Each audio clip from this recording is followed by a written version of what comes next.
Bu Javohir.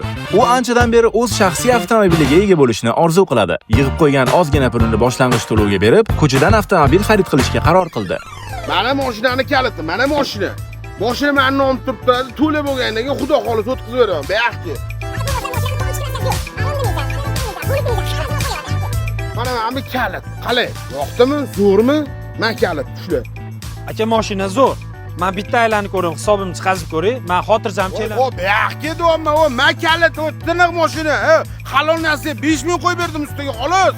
Jinni bola ekansan o'san.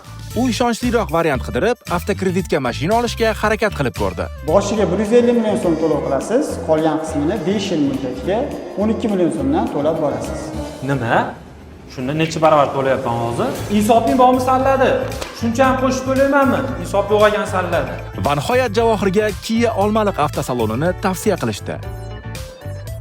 Bu yerda ham maqtashgandi. Qani bitta ko'rib chiqaylik-chi. Javohir har qanaqasiga hisoblab ko'rsa ham 24 oygacha foizsiz muddatli to'lovga Kia Sonet avtomobilini xarid qilish manfaatliroq ekanligini tushunib yetdi. Javohir kabi bo'ling. Kia Olmaliq avtosalonidan manfaatli takliflarni tanlang.